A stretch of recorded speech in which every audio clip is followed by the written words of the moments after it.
Mga proyektong magtutulay sana sa mga residente. At mga gusaling magagamit sana ng mga estudyante. Pero natuklasan ng Reporter's Notebook na nakatiwangwang, hindi tapos, at hindi na pakikinabangan.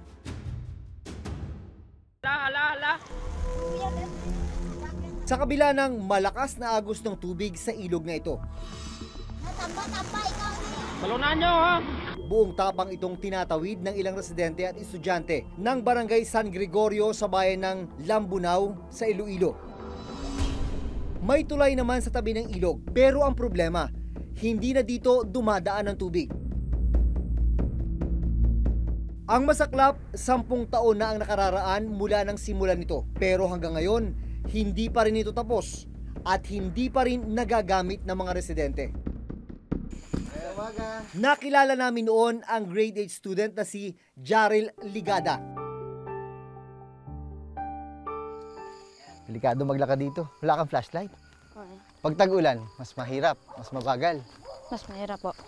Para makaabot sa pagsisimula ng klase ng alas 7, naglalaan si Jaril ng 1.5 oras para sa paglalakad.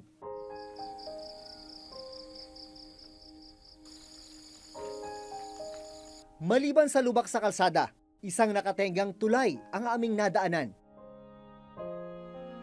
Tulay na nasa ibabaw ng isang tuyong lupa. Eh ano nangyari? Bakit? Wala na, parang hindi na siya ginagamit. Kasi nag-iba ang direksyon ng tubig. Nag-iba? Kasi ibig sabihin dati dito ang ilog. Opo. Yan yung ilalim na yan. Opo.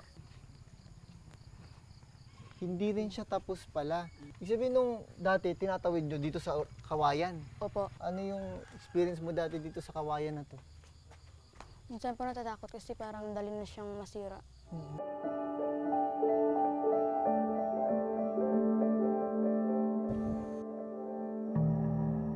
Ayon sa kapitan ng Barangay San Gregorio, taong 2008 pa nang simula ng pagtatayo ng tulay. Pero patigil-tigil daw ang paggawa nito. Budget namin, sabi ng engineer, hindi kasya ng 2.2 yung patapos yung tulay. Kasi steel plate, ma'am. Sana kung natapos, malaking tulong sa amin dito sa San Gregorio. Ilang metro lang ang layo mula sa hindi natapos na tulay. Makikita ang ilog na itinuro ni Jaril na lumihis ng daluyan. Ito ang kailangan nilang tawirin papasok ng paaralan.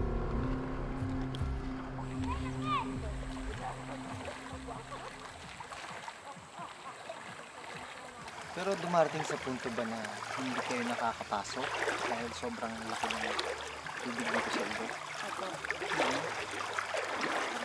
Isang linggo, hindi kami nakapasok kasi mas malalim pa dito. Ayon sa kasalukuyang alkalde ng bayan ng Lambunao, ang pagkalihis ng tubig sa ilog ang isa sa mga dahilan kaya nahinto ang konstruksyon ng tulay. Ang kanyang ama na dating alkalde ng Lambunao ang siyang nagpatayo ng tulay. Sa information based sa municipal engineer, naitayo yung bridge 10 years ago, noong 2008.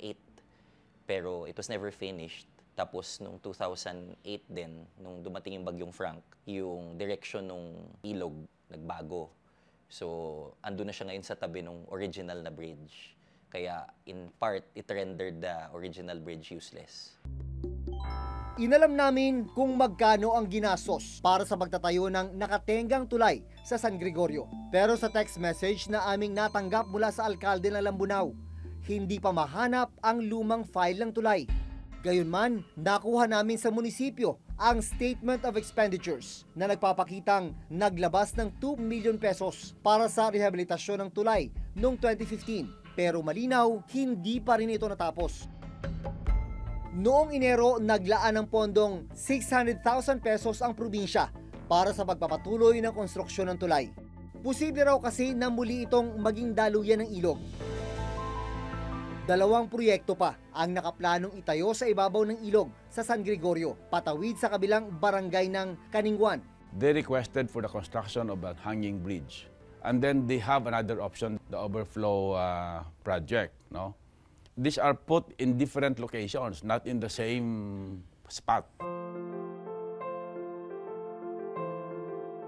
Sa mga larawang ipinadala sa amin ng ilang residente ng Lambunao, makikitang natapos na ang konstruksyon ng binisita naming tulay. Bumalik na rin ang ilog sa dati nitong daanan, kaya malaking tulong na ngayon ang tulay para sa mga residente. Ang hanging bridge natin, hindi pa yan na-implement natin at saka pinuposto pa ng LGU Lambunao ngayon na ma-approve yan. Sa ngayong ng Kalahi, waiting pa tayo for approval and release of budget.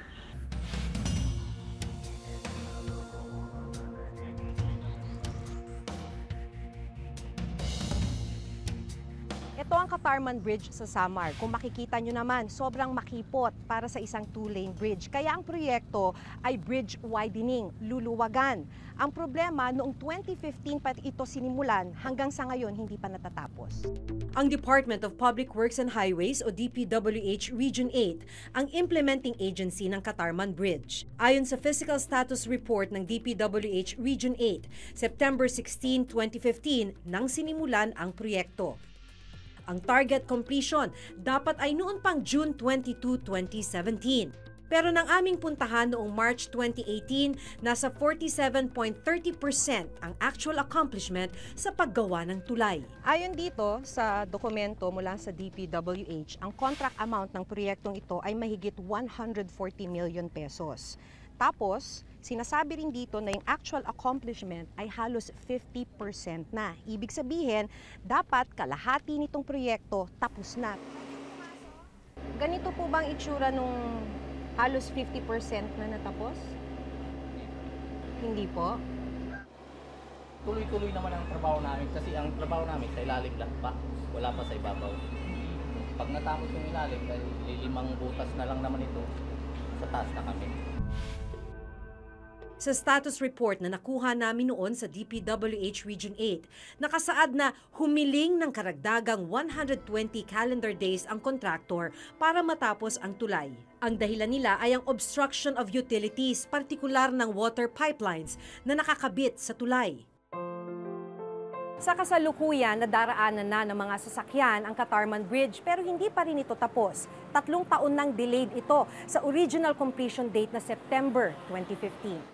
As of November 25, yung accomplishment namin is 93.11% na. We are expecting sana makomplete itong December 25 ng 100%. Kaya nga lang, siyempre, mayroon pang mga konting correction yan.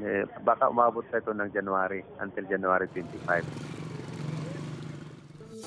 Bukod sa mga tulay, binisita rin ng Reporter's Notebook ang ilang school building na para sana sa mga estudyanteng nagtitiis sa mga tent, covered court, at lumang gusali.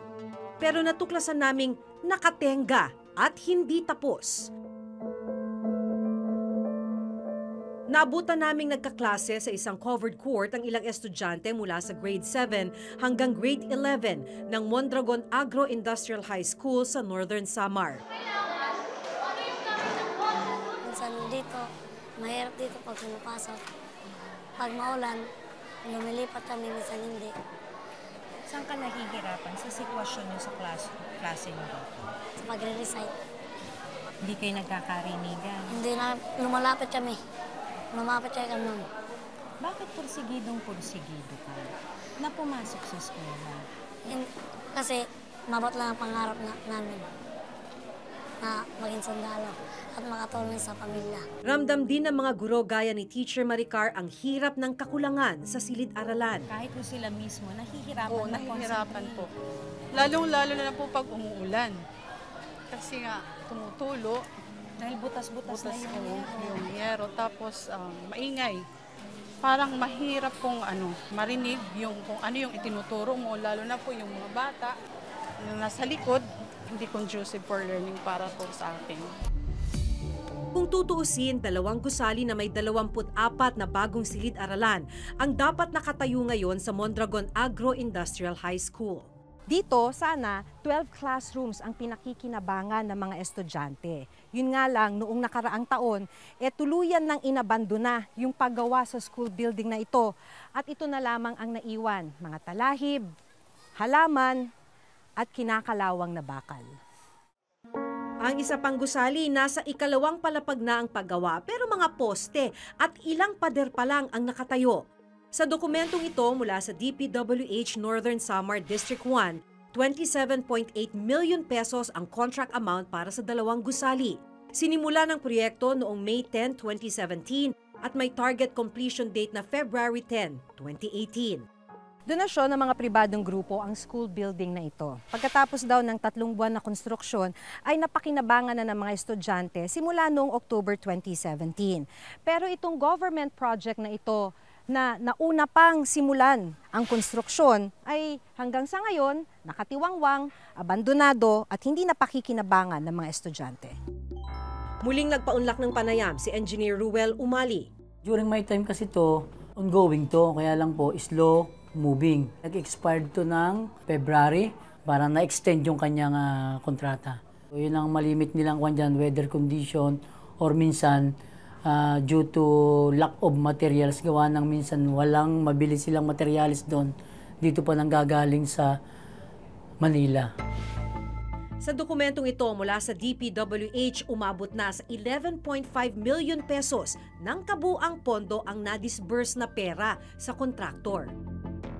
3 buwan pagkatapos maiere ang report noong Setyembre, ayon sa kinatawan ng paaralan, itinuloy ng kontraktor ang pagtatayo ng 2 gusali ng Mondragon Agro-Industrial High School. Ang unang gusali na dati puro poste lang, nagkaroon na ng ilang pader at slab. Ang ikalawang gusali, nadagdagan ng ilang slab. Dapat iti-terminate na talaga yun noon. Pero nag-submit ang kontraktor ng motion for reconsideration na wag daw muna i-terminate kasi ikukumpit daw nila yung project.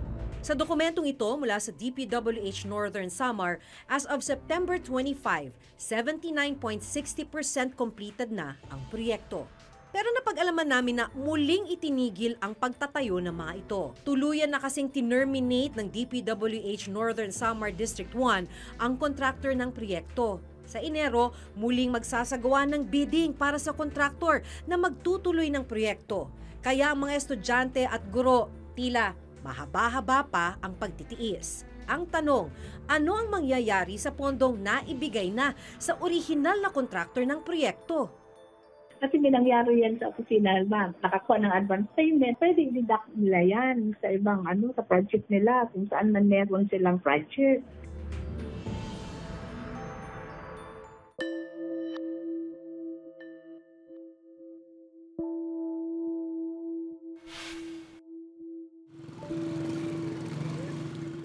Balot na ng halaman ang mga poste at ilang pader nito at halos 2 taon na raw inabandona. Ganito namin naabutan noon ang dapat sanay 3-classroom school building sa Lungib Elementary School dito sa Victoria, Northern Samar. By this time dapat tapos na, pero until now makikita nyo naman tinubuan na ng mga damo at lahat-lahat. Abandoned ho siya. Kasi yung last na nag-visit ako dito was 2016 at ganito na yung itsura niya. And then hanggang ngayon, hindi pa rin siya nagagalaw. Ang pondong nagastos para rito, 2.8 million pesos. Pero ang ipinagtataka ng DepEd Engineering Office sa dokumentong galing mismo sa DPWH Northern Samar District 1 na siyang implementing agency ng proyekto, idiniklarang 100% completed na ang gusali. Kahit poste lang at ilang pader lang naman ang nakatayo. As of January 31, 2018, ang supposedly 1-story 3-classroom dito sa Lungib Elementary School ay 100% completed. Pero kung makikita natin ngayon yung status ng building, hindi naman siguro natin masasabing 100% completed siya. Makalipas ang halos 4 na buwan, binalikan namin ang Lungib Elementary School. Nakatayo na ang 3 silid. Ayon sa DPWH, ang kontraktor ang gumastos para sa pagtatayo ng mga classroom.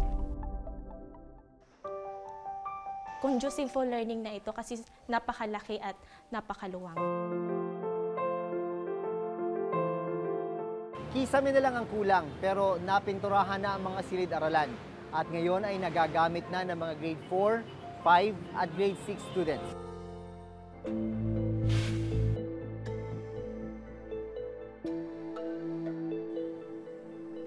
Iba naman ang problemang kinakaharap noon ng mga grade 12 students sa San Isidro Agro-Industrial High School. Nandito tayo sa San Isidro Agro-Industrial School. Dito naman, tapos yung school building pero hindi magamit dahil natuklasan na may structural defect.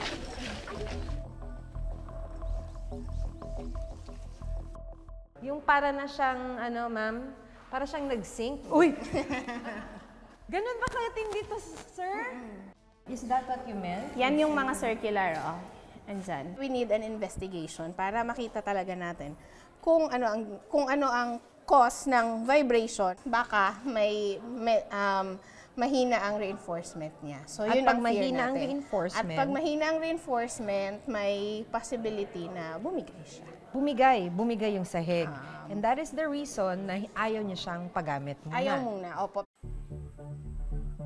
Ayon sa DepEd, nagastos ang kabuuang 10.4 million pesos para sa gusali. Dahil hindi magamit yung school building, gumawa yung principal ng paraan. Kaya ginamit nila itong lumang building na to. Wala naman kasi silang choice. Talaga naman kasing wala nang ibang espasyo, kailangan daw nila itong pagtiyagaan. Pumapasok yung ulan sa atin. Pagka umuulan, Kasi okay lang po yung bintana. Tsaka dahil po marami kami, 50 po kami sobra. Sobrang init po, parang hindi na conducive yung room para sa amin. Matapos may ere ang aming report nitong Abril, ayon sa DPWH, kaagad sinimula ng pagsasaayos sa gusali. Pinalitan ang buong slab o flooring ng 3 palapag na gusali. Ayon sa DPWH, ang kontraktor ang gumastos sa lahat ng pagsasaayos sa school building. nitong Agosto, dumaan na sa assessment ang school building sa San Isidro Agro-Industrial High School para malaman kung ligtas na itong gamitin. Pero hanggang ngayon, hindi pa rin inilalabas ng DepEd at DPWH ang resulta ng assessment. Mga poste rin ang nadatnan namin noon sa school building na ito sa Alegria National High School. Para rin sana ito sa mga senior high school students. Mas magiging komportable po yung pag-aaral namin kaysa kasi sa mga room namin ngayon na mainit. Taong 2015 nang maglaan ng 10.6 million pesos na pondo para sa pagtatayo ng school building. Target completion nito ay September 4, 2016. Ang contract cost, mahigit 10 million pesos, 10.6 million pesos. Yung contract duration o kung gaano katagal siya dapat gawin hanggang matapos ay 150 calendar days. Ibig sabihin lamang nun, sa loob ng 150 calendar days, dapat tapos na yung proyekto. Pero ito lang nasa likuran lang nung karatula, ito na yung school building na sinimulang itayo noong 2016. Wala pa rin. Ayon sa district engineer noon, 40% completed na ang gusali. Ang ginastos, 35% ng 10 million pesos o halos 4 na milyong piso. Ang Alegria, kung hindi po ako nagkakamali, 35 o 30%, ganyan po. Nag-release na po kayo ng 30% of the 10 million pesos sa Alegria?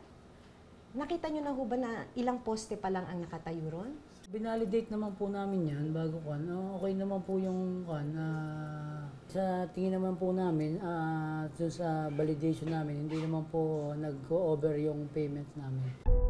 August 2018 ang una naming binalikan ang proyekto.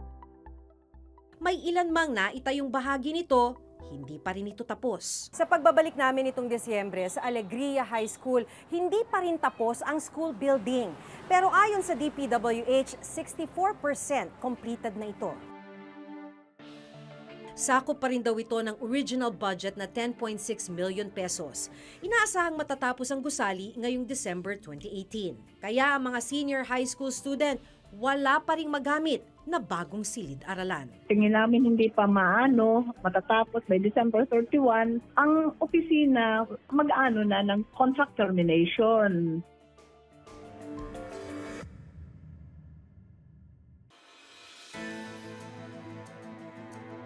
Sa pagpasok ng bagong taon, asahan ninyong patuloy nating babantayan ang mga proyektong para sa mga mamamayan. Mahalagang matiyak na mapakinabangan ang mga ito dahil pera natin to. Masaganang bagong taon sa ating lahat. Ako si Maki Pulido.